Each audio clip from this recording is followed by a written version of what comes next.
d'abord, je tenais à remercier Julie pour m'avoir invitée sur ce groupe, à partager avec vous tous. Ça me fait vraiment plaisir, les sujets sont très intéressants. Donc encore un grand merci à toi Julie.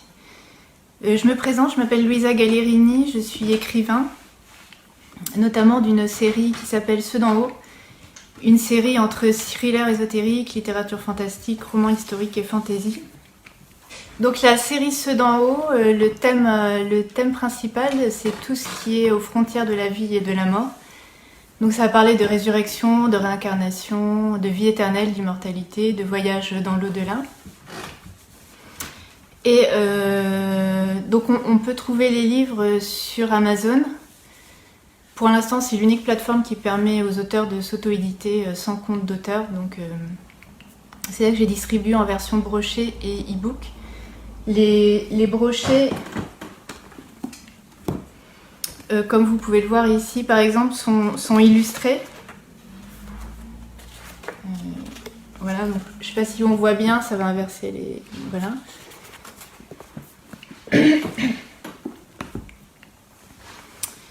Voilà, mon objectif en tant qu'écrivain de fiction, donc je me suis donné une mission et à travers mes livres, les différentes œuvres et surtout cette série, c'est excusez-moi, j'ai un petit problème à parler. C'est de faire entrer l'imaginaire, le surnaturel, la magie, l'impossible, l'invisible dans notre vie. Et du coup de repousser les limites du réel pour essayer de voir les choses autrement, de changer notre vision des choses, d'enrichir nos perceptions et de grandir spirituellement. Et donc le sujet du jour, je vais vous parler de mon parcours d'écrivain en tant que chemin initiatique, puisqu'à chaque livre que j'écris, finalement ma vie change, s'enrichit et la magie rentre dans ma vie.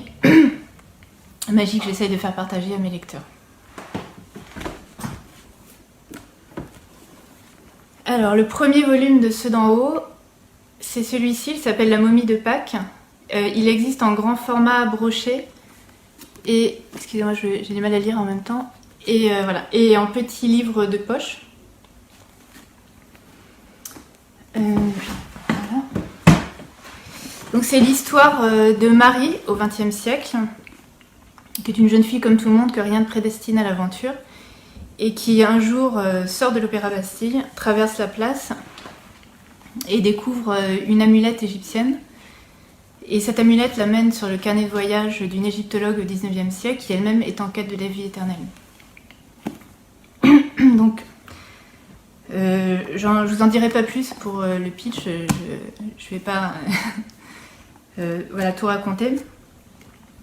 Mais, je vais prendre un petit peu d'eau.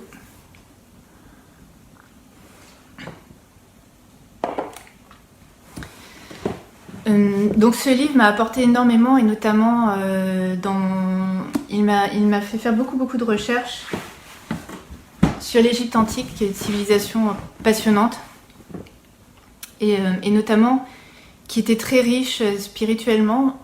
Ils avaient vraiment, les Égyptiens à l'époque avaient une vision du monde différente de la nôtre, moins rationnelle, plus riche. Et ce qui était très intéressant, c'est qu'ils avaient une conception du monde matériel comme la nôtre, avec les mêmes dimensions spatio-temporelles, mais ils avaient en plus une dimension spirituelle ou psychique. Et cette dimension les reliait à Dieu, mais également au monde des défunts, et les reliait à la magie. Et du coup, chaque objet, chaque parole, chaque être vivant, chaque Dieu avait une essence propre. Il y avait toutes ces essences formées comme un tout. Ils avaient une véritable notion d'inconscient, de conscience personnelle, enfin d'inconscient, comment dit-on, d'inconscient collectif et de conscience personnelle. Donc il y avait vraiment cette dimension en plus très importante, comme une espèce de passerelle entre notre monde matériel et tout le reste, en fait, que ce soit les dieux, la magie, l'invisible, et notions qu'on a perdues, nous, au fil du temps. Et ça m'a amené aussi vers la découverte des hiéroglyphes. Les hiéroglyphes qui... Alors, juste avant de passer aux hiéroglyphes, je vous présente ce livre. Alors, ce livre s'appelle Les secrets de l'Égypte. il est vraiment très intéressant parce qu'il détaille vraiment toute la partie spirituelle des Égyptiens. Donc c'est pas uniquement sur la civilisation, mais vraiment leur monde de pensée, comment ils concevaient le monde. Et c'est vraiment, il est vraiment très très très intéressant. Donc du coup, ces recherches m'ont poussée vers ce langage, les hiéroglyphes, qui est un langage fabuleux, à la fois complexe et fascinant, qui est fait d'images, de sons, c'est un peu comme rentrer dans les hiéroglyphes, c'est un peu comme déchiffrer des énigmes. Et du coup, pour mes recherches, je me suis mis à l'apprentissage de ce langage avec ce qui existe aujourd'hui en référence. Alors c'est ce gros, comme vous pouvez le voir, il est un petit peu gros. Donc c'est un cours d'égyptien hiéroglyphique, c'est vraiment la référence. Là-dedans, vous avez absolument tout en termes de vocabulaire, de grammaire, du plus simple au plus complexe. Et j'avais gardé dans un coin de ma tête un projet que j'ai fait plusieurs années après et que j'ai commencé l'année dernière, qui est d'écrire moi aussi à mon tour un petit guide, mais simple et ludique des hiéroglyphes. De le faire par thématique, c'est-à-dire un volume par sujet sur la civilisation, d'y apporter à la fois des connaissances et à chaque fois un précis grammatical simple pour pouvoir décoder des hiéroglyphes, dont le but n'était pas de pouvoir lire tous les parchemins ou tous les papyrus ou tout ce qu'on pouvait trouver, mais d'être capable dans un musée de déchiffrer l'inscription sur une statue, un sarcophage, en Égypte de décoder un monument. Voilà, donc l'idée c'était vraiment, et au-delà de savoir lire ce qui était marqué, de savoir à qui par exemple appartenait une statue, le fait de lire à l'époque en Égypte était très important parce que le fait de lire à haute voix, la parole donnait vie à ce que l'on disait. Et donc lire une offrande invocatoire à un défunt, c'était pas simplement une prière, ça le nourrissait réellement dans l'au-delà. Donc la parole était magique et c'est ce qui m'a passionnée dans ce langage. Je vous présente brièvement du coup les 3 petits guides. Donc le premier, c'est les secrets de famille des dieux d'Égypte. Donc il s'attache vraiment tout ce qui est lié aux dieux égyptiens. Donc la mythologie, toutes les histoires, qui sont les dieux égyptiens, leurs noms, les mythes. Le deuxième, c'est à la cour des pharaons d'Égypte. Donc celui-ci, vous allez apprendre tout ce qui est cartouche, tous les emblèmes royaux, les grands pharaons, dont la reine Hatshepsut aussi, voilà, donc des monuments sacrés. Et le troisième, le vrai visage du peuple d'Égypte. Là, on rentre vraiment dans le peuple d'Égypte, que ce soit les nobles ou les scribes ou les ouvriers. Donc, quels sont leurs métiers, quelle est leur organisation sociale, quel est le rôle de la femme, comment se passe la vie de famille, voilà.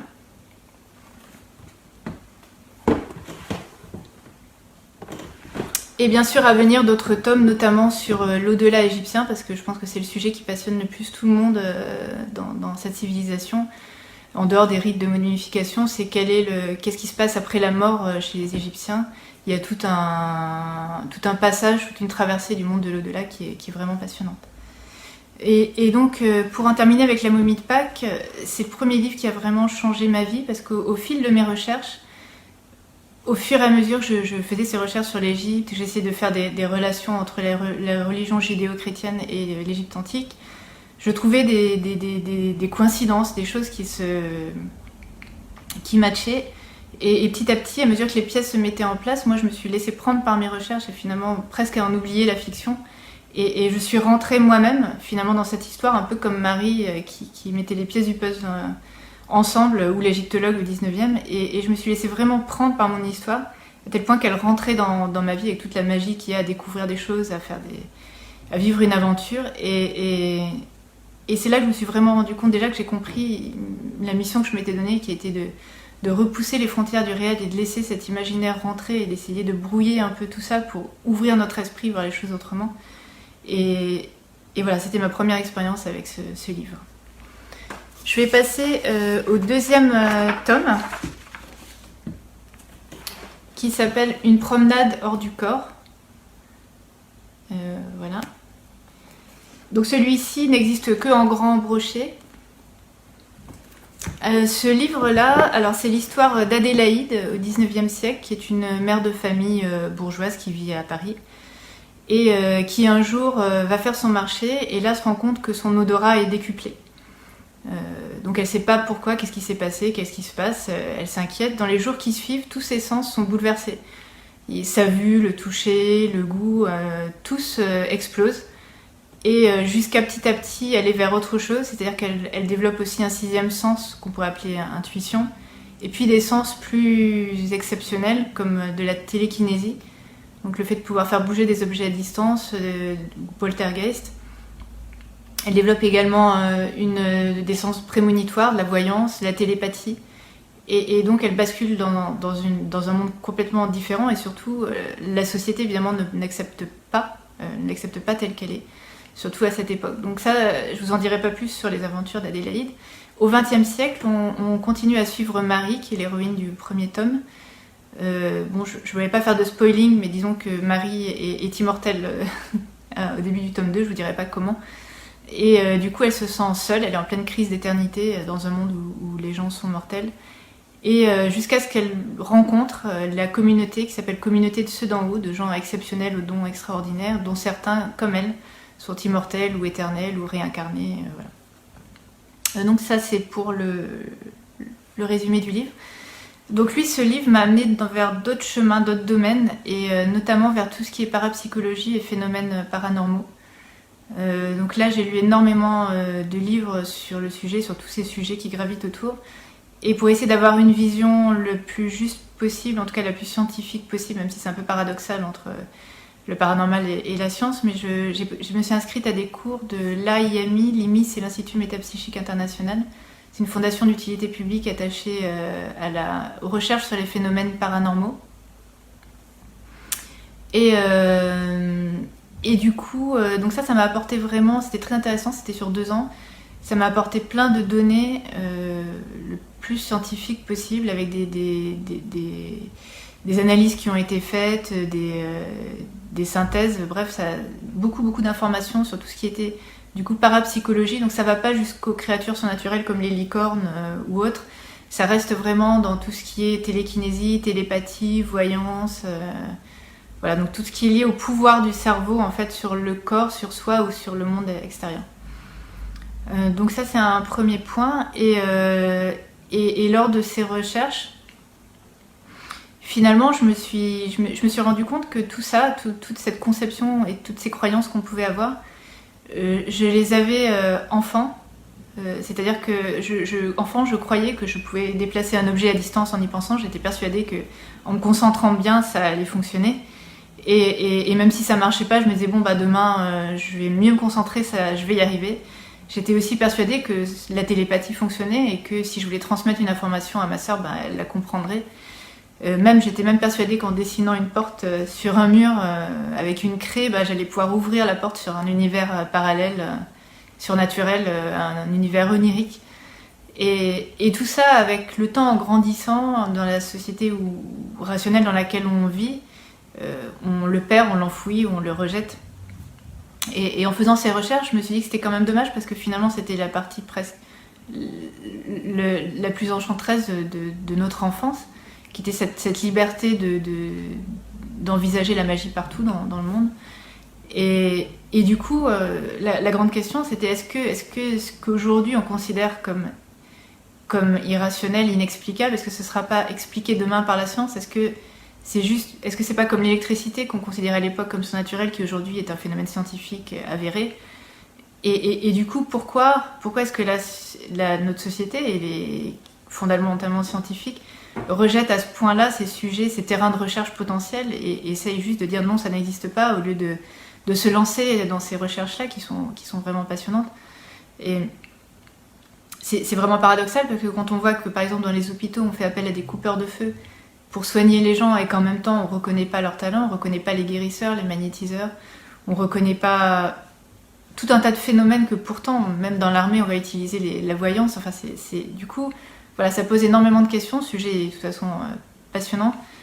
Mais voilà, du coup, ce livre-là m'a amené, dans ces recherches, m'ont aussi poussé un peu comme à apprendre les hiéroglyphes, mais ce coup-ci à essayer de faire de la pratique, de pratiquer un peu ces découvertes, voir ce qu'il en était en dehors des livres qu'on peut lire.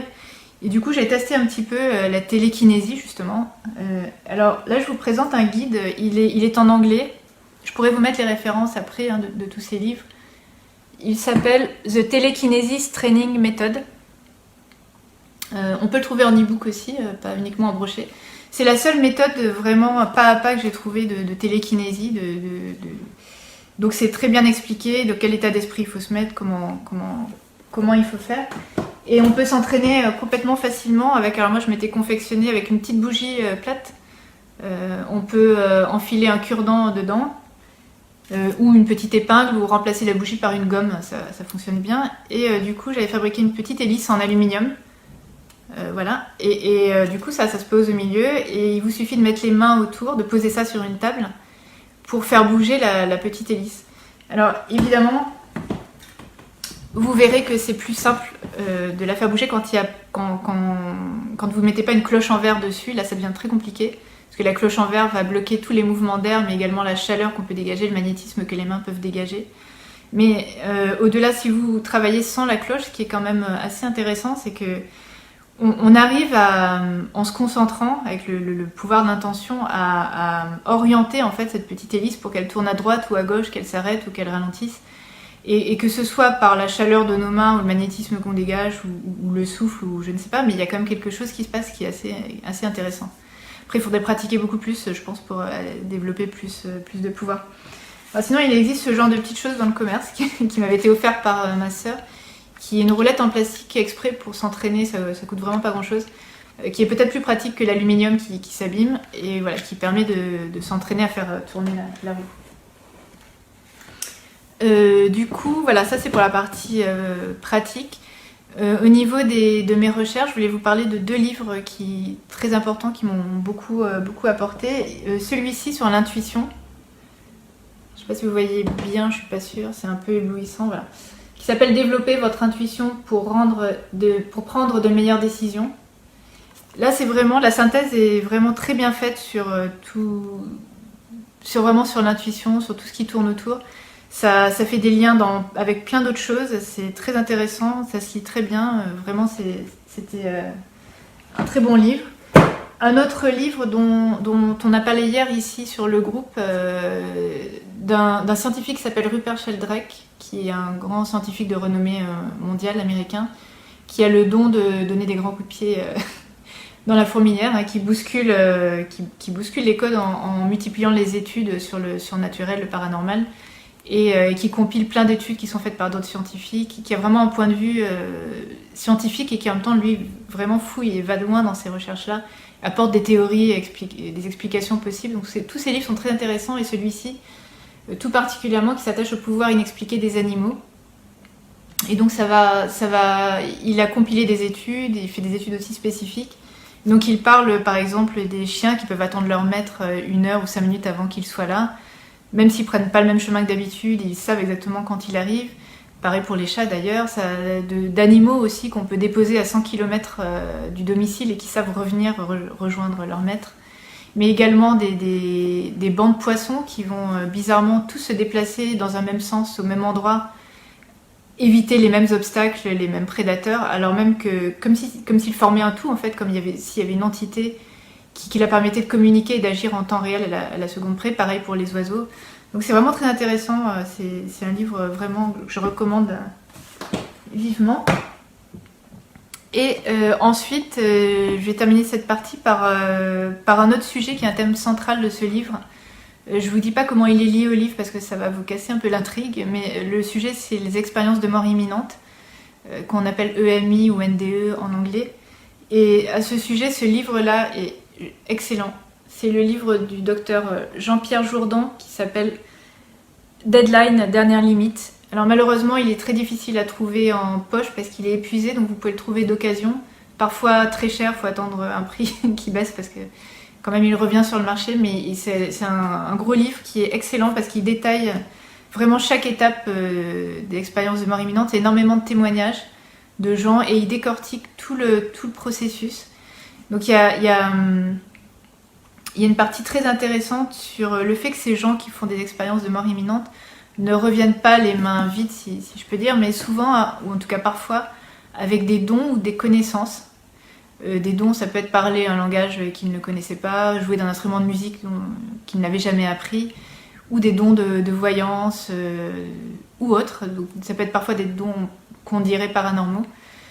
Et donc ça c'est un phénomène vraiment qui intrigue. Et l'autre partie de cette expérience qui est également passionnante, c'est la partie souvent qui débute l'expérience de mort imminente, qui est la sortie de corps, qu'on appelle aussi OBE. Et là, c'est très, très, très bien décrit, ce bouquin, vraiment décrit qu'est-ce que devient notre système sensoriel, qu'est-ce qui se passe. Et là, on se rend compte que ces gens-là, quand l'esprit sort du corps, l'âme est capable de voir, par exemple, ce qui se passe dans une pièce d'à côté, capable d'écouter une conversation qui se passe complètement ailleurs dans un hôpital, voire même d'entendre les pensées des proches qui sont là. Et la vision aussi est complètement décuplée. Non seulement ils ont une vision à 360, mais à travers les murs, c'est une vision aussi qui peut zoomer jusqu'aux molécules, comme elle peut avoir une vision grand angle le plus loin possible.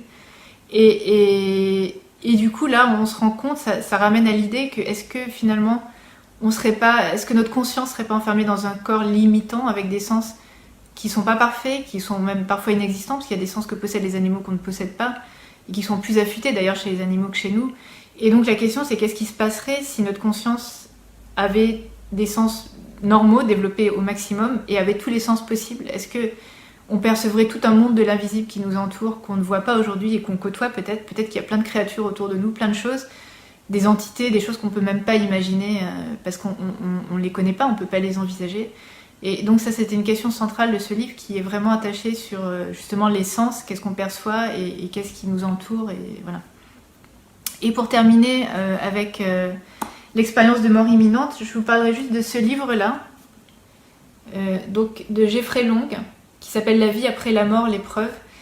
Ce livre est intéressant, et surtout le site qui a été fait par cette personne qui s'appelle nderf.org. Il a créé toute une organisation à travers le monde pour collecter les témoignages de gens qui ont vécu des expériences de mort imminente. Il y a plus de 4000 témoignages en ligne. Et il a fait appel à une équipe de gens qui traduit ces témoignages dans toutes les langues. Donc on voit, il y a quelques informations sur la personne, dans quelles conditions elle a fait son expérience de mort imminente. Puis après, on voit les langages où c'est traduit, on peut filtrer par langage. Et donc ça, c'est passionnant parce que c'est très émouvant de lire tous ces témoignages. Et il y a une idée qui ressort dans beaucoup de témoignages qui est aussi fondamentale et très importante pour moi et qui a changé ma vie. Les questions que je peux me poser, c'est que ces gens qui font des expériences de mort imminente reviennent toutes avec la certitude qu'elles ont une mission à accomplir sur Terre. Et elles ne savent pas quelle mission c'est, mais naturellement elles vont se mettre sur le bon chemin, je dirais. C'est un peu comme si elles s'égaraient et comme si cette expérience de mort imminente était là pour leur dire « Attention, t'es pas sur le bon chemin, recentre-toi, reviens ». Et souvent ces personnes changent de vie radicalement et d'ailleurs ont une vie plus humaine et plus dans le don, la générosité, l'altruisme. Mais du coup, c'est quand même... ça m'a posé cette question aussi. Et moi, quelle est ma mission? Comment je peux l'atteindre? Et est-ce que je l'ai trouvé? Et pareil, pour mes proches, est-ce qu'ils sont sur la bonne voie? Tout ça. Donc c'est vraiment un sujet, je pense, très, très intéressant. Et qui, moi, du coup, a changé ma vie. Donc voilà en quoi ce deuxième volume m'a encore fait évoluer et grandir. Voilà, je vais passer au volume 3. Hop là. Alors lui, il s'appelle L'oscillation des âmes. Voilà. Et donc ce livre, lui, au niveau de l'histoire, donc au 19e siècle, on continue à suivre Adélaïde. Donc Adélaïde qui a été rejetée par la société, qui a été exorcisée par un prêtre, qui a été enfermée en hôpital psychiatrique, qui s'enfuit, qui arrive dans une maison close parisienne. Bon, bah évidemment, elle n'y reste pas longtemps non plus. Elle repart, elle s'enfuit. Cette fois-ci, elle traverse l'Atlantique. Elle arrive à New York, elle change complètement de vie, elle refait sa vie, et puis un jour, elle découvre par hasard qu'un chaman sommeille en elle. Je ne vais pas en dire plus pour la partie 19e. Après, on continue au 20e siècle, on continue avec Marie, et on continue aussi notamment avec une jeune femme qui s'appelle Rosalie, qui elle fait des recherches secrètes en neurosciences, et qui est un des thèmes principaux de ce livre. Donc ce livre m'a permis de faire des recherches et de regarder ce qui se passe au niveau donc en fait de se poser la question quel est le pouvoir du cerveau de notre conscience sur notre corps, mais au-delà de notre corps, sur ce qui nous entoure, sur nos proches, sur notre vie, sur les événements qui nous arrivent, voire sur le monde entier. Et donc cette question se pose en neurosciences, où les états de conscience modifiés, quand on est dans certains états de conscience, que ce soit l'hypnose, que ce soit la méditation, la transe, les états d'hyperconscience, donc ces états-là influencent nos capacités, nos pouvoirs d'auto-guérison, nos pouvoirs. On sait que par exemple quand on dort, on est dans un état de conscience spécifique, le corps se régénère. En état d'hypnose, on peut contrôler son pouls cardiaque, sa tension, on peut rentrer en catharsis, on peut faire léviter une partie de son corps, comme son bras. En méditation, pareil, on peut contrôler notre température corporelle, on accède à d'autres pouvoirs sur soi. Et la question centrale de ce livre, c'est quel pouvoir réel la conscience a sur le corps et au-delà du corps sur le reste du monde. Donc il y avait cet axe sur les neurosciences, et également en parallèle, ça m'a naturellement ramené vers un sujet très développé et que Julie a posté, je crois, ce matin, avec le fameux documentaire sur le pouvoir de l'intention, qui est ce qu'on appelle la loi de l'attraction, ou le pouvoir de l'intention, ça revient au même. Et donc pour cela, je vous présente le DVD d'un film très connu qui existe également en livre. Alors le livre, je l'ai prêté, il n'est pas revenu, je ne sais pas où il est. Mais le livre a été fait après le film. Donc c'est Le secret de Rhonda Byrne. Donc petit film qu'elle avait fait un petit peu sous le manteau. C'est une Australienne et qui est devenue un énorme best-seller que du coup elle a écrit en livre. Et qui a le mérite d'expliquer vraiment simplement ce processus de la loi de l'attraction et comment en fait réaliser nos désirs, comment avoir un pouvoir sur ce qui nous arrive. Et alors évidemment il y a plein d'autres livres que j'ai pu lire dont elle s'est sans doute inspirée, qui sont par exemple les livres de Napoleon Hill, qui a vraiment traité à sa façon ce sujet-là, qui est un Américain du 19e, de l'ère industrielle. Également... Enfin, il y a tout un... je me souviens plus comme ça, mais il y a vraiment tout un tas de littérature à ce sujet, mais je pense que le livre fondateur, en tout cas à notre époque, et qui rassemble bien tout, c'est Le Secret. Voilà, et sinon, mes recherches m'ont également poussée vers tout ce qui était chamanisme. Alors, à ce sujet, je vous présente le livre de Corinne Sombrin, qui s'appelle « Mon initiation chez les chamans ».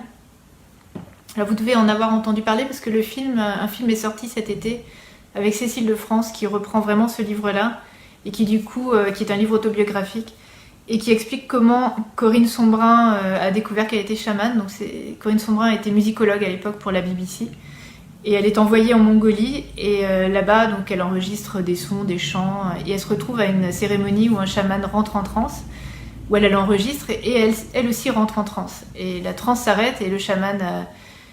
Et pas du tout content, il lui dit « Mais tu aurais dû me dire que t'étais chamane parce que c'est très dangereux, t'aurais pu rester bloqué, on t'a pas maîtrisé. » Et évidemment, après, sa vie change, parce qu'elle n'accepte pas, c'est pas quelque chose qu'elle voulait. D'un autre côté, elle n'a pas vraiment le choix. Et ce qui est très intéressant avec cette expérience, et Corinne Sombrin, c'est qu'elle a cherché après à étudier scientifiquement cet état de transe chamanique. Et c'est une des seules personnes dans le monde, d'ailleurs, qui arrive à rentrer en transe sans artifice, sans tambour, sans drogue, qui arrive vraiment, du coup, dont on a pu étudier ce qui se passait dans le cerveau. Et grâce aux neurosciences, on l'a branché et tout pour voir qu'est-ce qui se passait, quel était cet état. Et du coup, elle travaille avec plusieurs universités, elle travaille en Suisse, au Canada, en France. Elle forme des gens aussi à cet état de transe. Elle a trouvé vraiment une méthode pour rentrer dans cet état-là. Et surtout, elle essaye de voir quel pouvoir on a dans cet état de transe. Elle travaille par exemple avec des gens qui sont paralysés et en état de transe. Et ben, ils retrouvent la motricité des membres qui ne bougent plus. Travailler aussi avec des gens qui sont bloqués dans certains états psychiatriques apparentés à la folie, et elle peut aller les chercher, parfois les ramener. Donc voilà, il y a plein d'études de sujets passionnants, mais là pour l'instant les études sortent et c'est encore en cours, et voilà, et c'est très lent parce qu'évidemment il y a des risques et tout. Mais voilà, donc cette découverte-là était assez passionnante, puisque du coup cet état de conscience modifié, cet état de transe donne aussi des pouvoirs réels sur notre corps qui sont très intéressants. Du coup, et l'autre sujet clé de ce livre, c'est la physique quantique. Alors vous allez voir après pourquoi ça rejoint tout ça, mais la physique quantique dont on a parlé aussi sur ce groupe au tout début des événements, Et donc là, pareil, c'était une vraie révélation pour moi parce que j'ai fait des études scientifiques à l'université à haut niveau de sciences physiques et de maths, et évidemment au collège, lycée, et jamais on m'a parlé de physique quantique, ce qui est complètement incroyable parce que ça a commencé presque en 1900, puis surtout dans les années 1920-1930, et ça a été reconnu, au moins on peut dire, disons, dans les années 60-70, c'était complètement reconnu. Et moi, on m'a parlé que de physique newtonienne, alors que la physique quantique va complètement à l'opposé de tout ce qu'on apprend, en fait, dans le système scolaire. Et ça remet tellement, d'ailleurs, nos acquis en question et notre façon de voir les choses, qu'effectivement, on peut considérer que c'est dangereux et pas l'apprendre, mais d'un autre côté, c'est bloquer une part de la connaissance à tout le monde. Et donc, moi, j'avoue que je suis tombée complètement dénue en me rendant compte que tout ce que je croyais, finalement, ça pouvait être faux. Et d'ailleurs, on essaye de concilier la physique newtonienne avec la mécanique quantique, on n'y arrive pas pour l'instant. La théorie du tout unifiée n'est pas encore arrivée. Mais donc ce sujet-là est complètement passionnant, et notamment un point en physique quantique qui est très très intéressant, c'est le pouvoir de l'observateur. C'est que l'observateur d'une expérience ne fait pas qu'observer, il a un pouvoir pour changer ce qui se passe. Donc selon qu'on regarde un événement ou qu'on ne le regarde pas, ce ne sera pas le même événement. Et donc ça rejoindrait vraiment cette idée qu'on a un pouvoir non seulement sur nous, mais aussi sur l'extérieur, sur les particules extérieures, du coup sur ce qui nous entoure, sur la réalité qui nous entoure.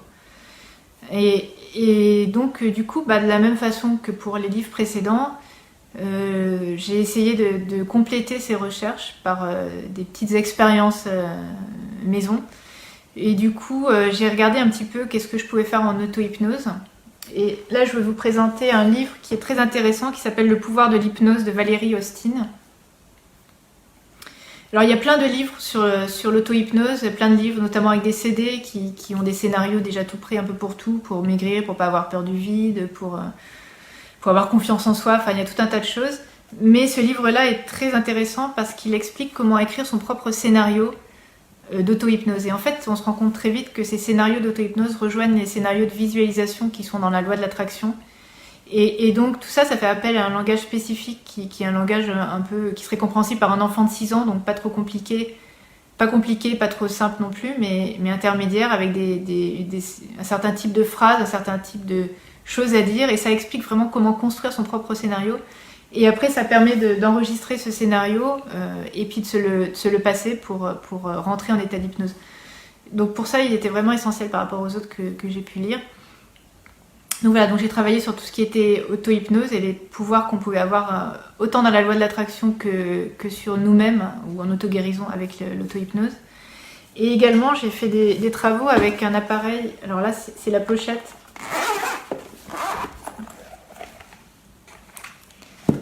Voilà, ça ressemble à ça. C'est un casque de neurofeedback. Donc ça, c'est un peu tout nouveau. C'est arrivé sur le marché il y a peut-être moins de 5 ans, je dirais. Il n'y a pas trop de concurrents. Il y a cette marque-là, c'est Neuralink, je crois, qui le fait, qui est accessible par les particuliers et qui va avec une série d'applications, soit sur l'ordinateur, soit sur le téléphone. Donc en fait, on le positionne sur le front ici. Il y a des petites électrodes à l'intérieur pour capter les ondes cérébrales. Et puis ici, il y a un petit clip à mettre au niveau de l'oreille. Ça marche en Bluetooth avec un petit module ici. Et ça permet de voir dans quel état, quelles sont nos ondes cérébrales, de les mesurer. Donc là, il y a plusieurs choses très intéressantes. Par exemple, il y a des petites applications de méditation. Et donc il y a un processus de méditation.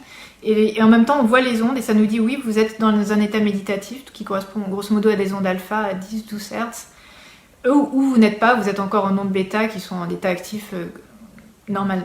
Et du coup, ça nous permet vraiment de contrôler notre profondeur de méditation. Et ça permet aussi au contraire de passer en mode d'activité supérieure. Et donc c'est vraiment très intéressant, il y a plein de petits logiciels. Et il y a également tout simplement des outils qui permettent de visualiser les ondes. Et donc au-delà de voir si on a plus d'ondes alpha, ou plus d'ondes delta, ou plus d'ondes gamma, ça permet de voir si nos ondes, elles sont cohérentes, elles sont linéaires, elles ne sont pas complètement en dents de scie. Et ça rejoint aussi les notions de cohérence cardiaque, qui va avec la respiration, qui est le fait de lisser les ondes, ça pareil, ça donne des pouvoirs sur le corps, donc c'est aussi une notion importante dans les ondes cérébrales ou cardiaques. Bon là c'est cardiaque. Et donc ça m'a permis de faire tout un tas d'expériences avec soit en hypnose, de voir quelles sont les ondes quand je suis en état d'hypnose, en méditation, J'ai testé aussi avec les bols tibétains, voir l'effet des ondes extérieures sur le cerveau, la musique sur le cerveau, certaines musiques. Également des sons binauraux. C'est des sons, ça on en trouve sur internet, hein, sur YouTube. C'est des sons qui sont enregistrés avec une fréquence différente dans l'oreille droite et l'oreille gauche. Et cette différence de fréquence fait que le cerveau naturellement s'aligne sur elle.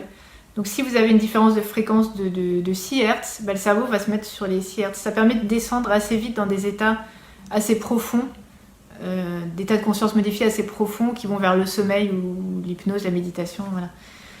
Donc voilà, du coup j'ai pu regarder un peu l'effet de tout ça et visualiser, essayer de voir ce que ça donnait. Parallèlement à ça, je voulais vous présenter aussi ce livre de Hervé de Saint-Denis qui s'appelle Les rêves et les moyens de les diriger. Alors ça c'est plus anecdotique mais c'est très sympa.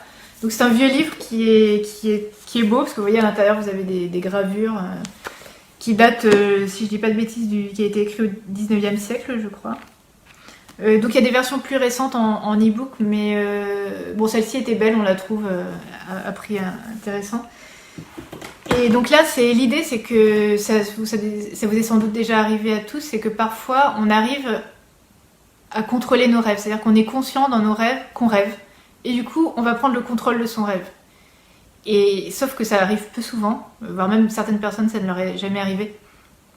Et là, c'est intéressant parce qu'il met au point une méthode qui fonctionne toujours aujourd'hui d'ailleurs, pour essayer de finalement prendre les rênes de ses rêves, qui permettrait par exemple quand on rêve, si on veut survoler Paris à vol d'oiseau, ben voilà, on pourrait le faire. Et donc c'est intéressant parce que ça permet, disons, dans un état dit inconscient, de mélanger une espèce d'état de conscience avec un état inconscient. Donc c'est vraiment encore une fois un état de conscience modifié intéressant et un peu à part. Et l'autre livre que je voulais vous présenter, c'est La Voix du tarot d'Alessandro Jodorowsky. Alors j'ai lu plusieurs méthodes de tarot de Marseille et vraiment celle-ci n'a rien à voir avec les autres, elle est juste extraordinaire. Déjà parce que c'est un génie, je pense, qui l'a écrit, mais en plus parce que au lieu de passer en revue les cartes, les combinaisons de cartes et de voir à quoi ça correspond, bah, lui il a essayé de comprendre déjà l'origine du tarot, il a essayé de reconstruire le jeu originel. Du coup il est arrivé avec un jeu qu'il a illustré par quelqu'un qui s'appelle Camoin, donc en essayant de retrouver les couleurs, les figures exactes du jeu d'origine du tarot. Il a collectionné je ne sais plus combien de centaines de jeux de tarot pour essayer d'en arriver là. Et il a essayé de comprendre comment s'organiser les cartes dans le jeu de tarot, quel lien elles pouvaient avoir entre elles, et de positionner ces cartes comme un puzzle. Et il en a tiré un mandala. Je sais pas, alors, si on le voit très bien ici, mais voilà, une sorte de roue qui tourne dans un sens donné. Et qui permet de passer vraiment d'une carte à l'autre comme un chemin initiatique, une avancée. Et il en a tiré toute une histoire qui prend peut-être un tiers du livre, mais qui explique ça. Et du coup, quand on en vient à apprendre la signification des cartes, qui détaille vraiment jusqu'à la couleur près, au tiret près, enfin c'est très très précis, qui nous permet de comprendre. Et tout simplement en comprenant pourquoi, on apprend beaucoup mieux. Parce qu'apprendre juste comme ça tout un tas de significations sans comprendre, sans chercher à faire du lien entre les choses, c'est beaucoup plus complexe. Et en plus de ça, c'est passionnant parce que c'est très très riche culturellement, donc il fait des liens avec plein de cultures, de mythologie, que ce soit de la psychanalyse, que ce soit des mythes anciens, de plein de choses. Et il y a énormément de connaissances là-dedans et c'est tout simplement passionnant. Voilà. Et pour terminer avec la pratique, du coup, voilà, qui était l'apprentissage du tarot de Marseille, je me suis également procuré un petit bol chantant. Alors bon, c'est pas le premier qu'on voit sur le groupe. Moi, c'est un petit bol qui vient de Thaïlande. Voilà. Et donc, ce qui m'a intéressé, en dehors du bruit comme ça, c'était plutôt de le faire vibrer. Alors, je vais essayer de faire correctement. On voit que le son monte quand même. Il est très aigu, mais... Et du coup, ça m'a permis, moi, de faire mes expériences en neurosciences, de voir l'effet un petit peu qu'avaient ces ondes. Et c'est là où je vais terminer par le dernier sujet. En fait, le point commun de tout ça, et un petit peu la clé de ce roman, c'est les ondes. Les ondes dont on parle beaucoup aujourd'hui, que l'on retrouve un peu partout, et notamment qui est à la base de la physique quantique, qui nous dit qu'une particule n'est pas seulement une particule, mais que c'est une onde aussi, qui a ce qu'on appelle la dualité onde-particule. Et donc la matière n'est pas forcément solide, elle peut être perçue comme une onde ou comme une particule. Tout dépend du moment, de qui l'aperçoit, de ce qui se passe. Et du coup, ça met l'onde vraiment au cœur de la science, et l'onde qu'on a déjà au cœur de la communication, puisqu'on l'a dans les sons, on l'a au niveau sensoriel, on l'a un peu partout, dans la vue, dans les couleurs. Et donc ça met ces ondes un peu au cœur du monde aussi, et du coup, une des idées principales de ce livre et des expériences que j'ai pu mener, c'est la question qui se posait, c'était qu'est-ce qui se passerait si on arrivait à synchroniser toutes nos ondes? Parce que quand on synchronise des ondes en physique, on les aligne, bah, du coup l'énergie est décuplée. Qu'est-ce qui se passerait si nous on arrivait à synchroniser nos ondes cérébrales avec nos ondes cardiaques, avec les ondes intestinales? On sait qu'on a des ondes partout, que les neurones sont partout, et d'ailleurs souvent le cœur réagit avant le cerveau. Du coup, qu'est-ce qui se passerait, voilà, si tout était synchronisé? Est-ce que d'un seul coup on aurait plein d'énergie, on aurait des super pouvoirs? Est-ce qu'on autant de guérison que finalement sur le monde extérieur? Et c'est là que s'est arrêté mes recherches. Du coup, j'ai essayé de me mettre un petit peu à l'électronique, parce que ce qui manque aujourd'hui, ce que ne fait pas ce casque, c'est prendre les ondes cardiaques, prendre les ondes du reste du corps.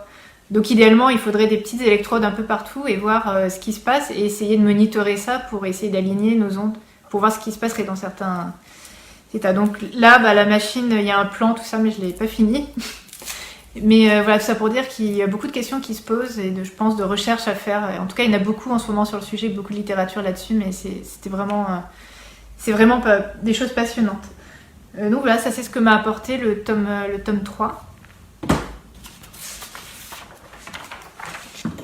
Et oui, avant de finir, au niveau mécanique quantique, si j'ai un livre à conseiller, alors sur le sujet, j'ai lu beaucoup de livres de vulgarisation scientifique, mais à chaque fois, il y avait des parties simples, des parties compliquées, il manquait des choses, c'était pas clair, du coup, il fallait que je complète par il y a beaucoup de vidéos sur YouTube aussi, des documentaires très bien faits. Mais sinon, il y a ce livre-là qui est pas mal fait, qui s'appelle Le grand roman de la physique quantique de Manjit Kumar, donc un poche.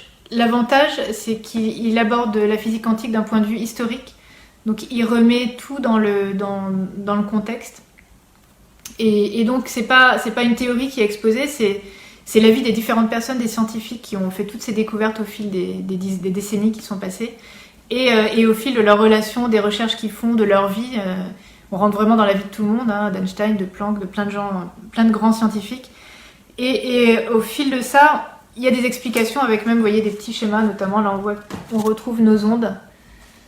Voilà, donc qui permettent de comprendre ces théories, et surtout le fait pareil, c'est un peu comme Jodorowsky, le fait de remettre en contexte, et notamment en contexte historique, ça permet de comprendre comment les choses sont imbriquées, comment les découvertes ont été faites les unes après les autres, et du coup c'est beaucoup plus intéressant, et on retient beaucoup mieux et on comprend beaucoup mieux.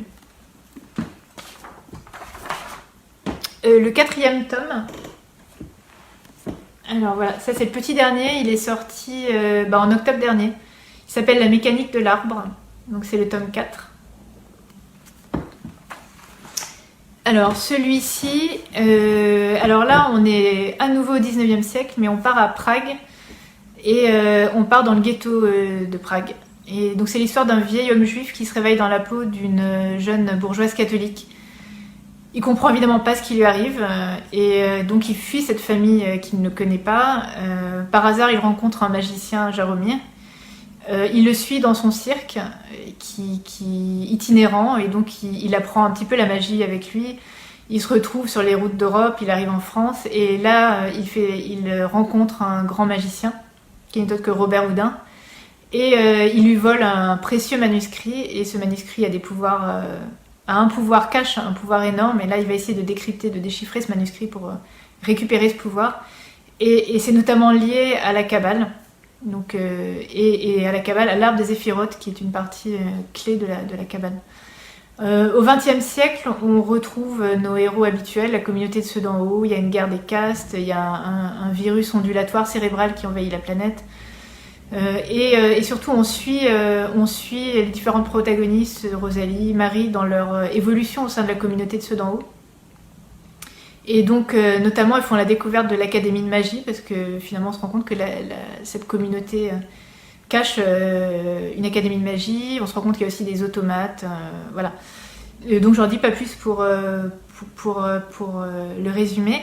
Ce livre-là m'a amené tout d'abord du coup à étudier vraiment la magie sous toutes ses formes, que ce soit l'illusion, le mentalisme, l'escamotage, donc la magie à l'ancienne, mais également la magie qu'on pourrait dire réelle, comme la sorcellerie, la magie blanche, la magie noire.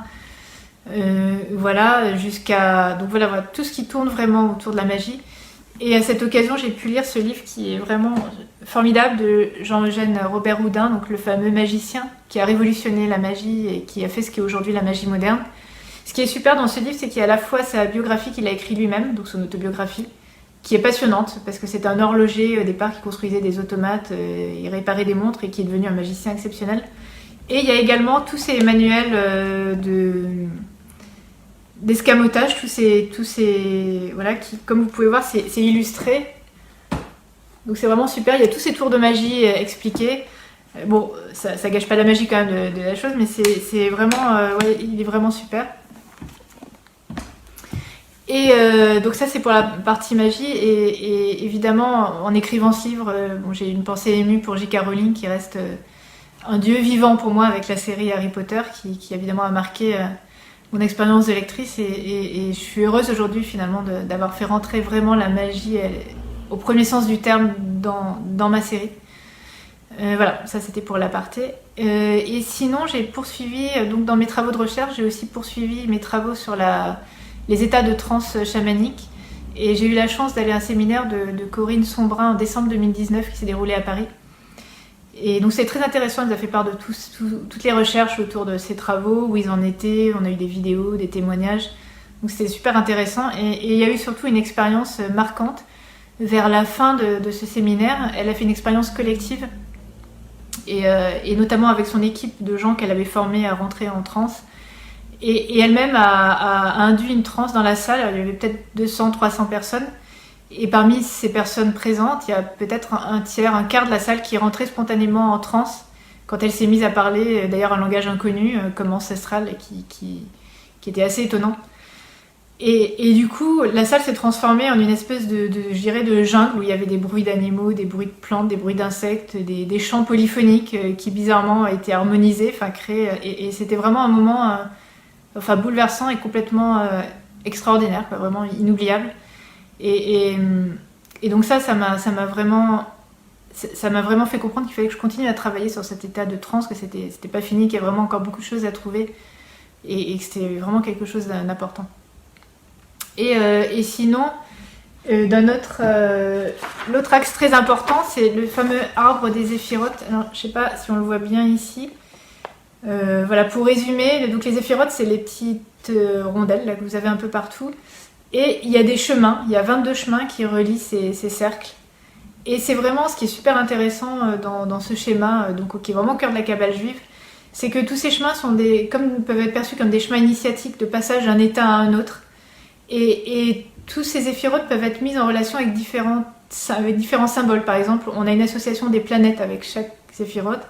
On a aussi une association avec les couleurs. On a une association avec les notes de musique.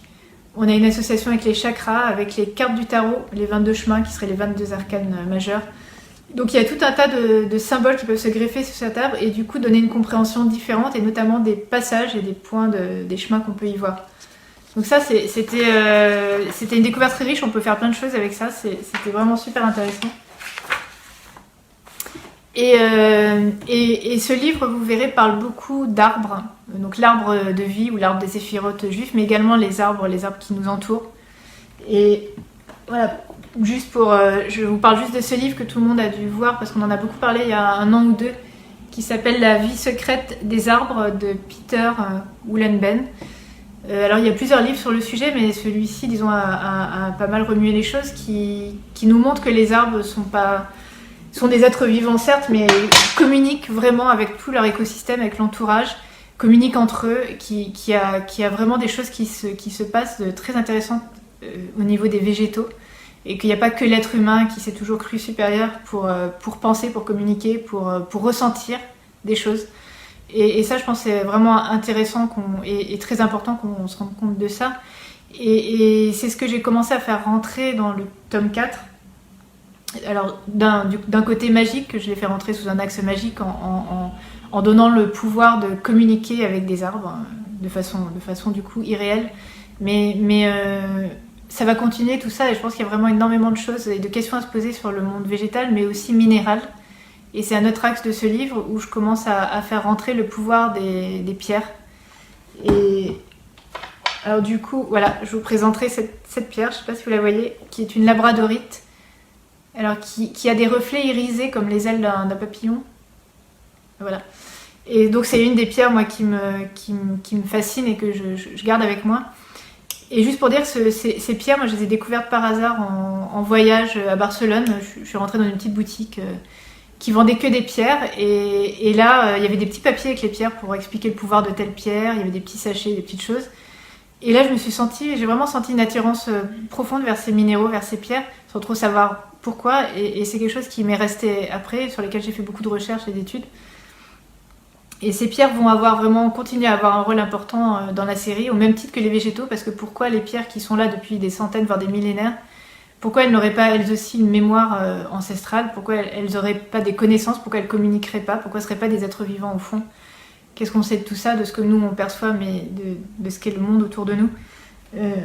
Donc voilà. Donc voilà pour le tome 4 et pour ce qui m'a apporté sur mon chemin de vie. Et pour terminer cette présentation, je voulais juste vous faire part du lancement aujourd'hui d'un projet qui me tient à cœur. J'ai ouvert la communauté de ceux d'en haut, la communauté fictive de ceux d'en haut à la réalité. Du coup, voilà, elle ouvre ses portes dans le monde réel. Il y a un nombre limité de places et où vous pouvez la rejoindre sur Internet. Donc elle a son site dédié, elle a un groupe Facebook. Et du coup, voilà, il y a un parcours d'intégration qui a été mis en place avec des énigmes, des choses à découvrir, des passages à faire. Et à l'issue de ce parcours d'intégration, vous pourrez devenir membre permanent de la communauté de ceux d'en haut, du coup rencontrer les personnages, créer des liens entre vous, mais également avec les personnages fictifs. Et puis au sein de cette communauté, vous pourrez du coup avoir les mêmes activités que les personnages de ce livre, vous inscrire à l'Académie de magie, travailler pour les brigades, mener des enquêtes. Vous pourrez également vous élever au sein de la communauté. Donc passer les différentes étapes d'élévation, tout à fait comme les personnages. Je vous montre juste le...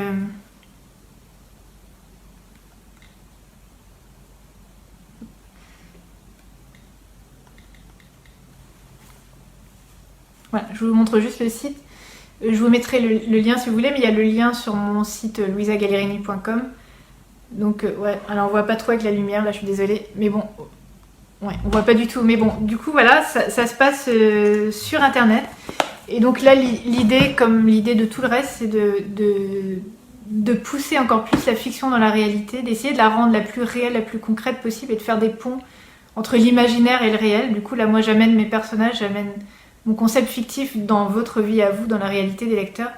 Et en échange, je vais essayer aussi de capter le plus de réalité possible dans mes livres, par exemple. Peut-être qu'un des lecteurs deviendra personnage ou autre, mais d'essayer de vraiment de mixer tout ça et d'étendre vraiment notre vision des choses et d'enrichir la vie par tout l'imaginaire et toute la magie qu'on peut avoir dans la fiction. Voilà, bah j'ai terminé. Alors j'ai pas du tout, je suis désolée, j'ai pas regardé les questions parce que sinon ça me perd. Du coup je vais regarder s'il y a eu des questions, sinon n'hésitez pas à me poser des questions. Là je vais surveiller mon écran comme il y a un petit décalage. Je vais remonter un petit peu le fil, voir... Alors, hop, sauf que... Ah oui, j'arrive pas du tout à remonter le fil. Alors, excusez-moi par avance si vous avez des questions, si vous pouvez les reposer maintenant, je les verrai apparaître sur l'écran parce que j'arrive pas à dérouler. Voilà, du coup, je vais attendre un petit peu. Attendre la fin du décalage entre le direct et le replay. Merci Julie pour ton commentaire. Voilà. En attendant, j'espère que ça vous a plu, que ça a répondu à certaines questions et peut-être surtout que que tout ça, comme pour moi, ça vous a posé des questions et je pense que c'est vraiment qu'en s'interrogeant et en cherchant plus loin qu'on peut avancer et surtout ouvrir tout simplement notre comment dire, s'ouvrir au monde. Et sortir un peu de notre carcan rationnel, je pense que c'est vraiment essentiel. Alors merci pour les remerciements.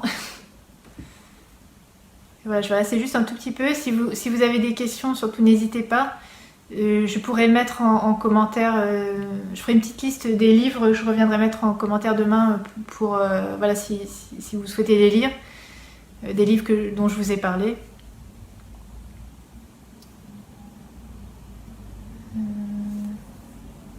Voilà. Voilà, bah, sinon, voilà, bon, s'il y a eu des questions que j'ai pas vues, je répondrai en commentaire également. Encore une fois, je suis désolée, j'ai du mal à suivre, à parler en suivant en même temps, et surtout que c'est en tout petit sur mon téléphone, donc c'est pas simple. Et voilà, en tout cas, voilà, encore une fois, merci à Julie, merci à vous, vous qui avez vu ce live ou qui verrez peut-être ce live dans les jours qui viennent. Voilà, c'est grâce à vous tous que j'ai pu parler ce soir et vous faire part de mon expérience, de mon chemin de vie qui n'est pas fini, hein, qui est en cours d'évolution, mais essayer de partager avec vous, puisque sans lecteur, il n'y aurait pas d'écrivain. Voilà. Et donc merci à tous, mille merci à Julie, merci à tout le groupe, merci à tout le monde. Excusez-moi, Julie en même temps. Voilà. Et peut-être à très bientôt. En tout cas, en commentaire, voilà, je viendrai répondre hein, s'il y a des questions et puis envoyer la liste des livres. Voilà, je vais vous quitter. Encore merci, une belle soirée à vous et puis peut-être à bientôt. Merci.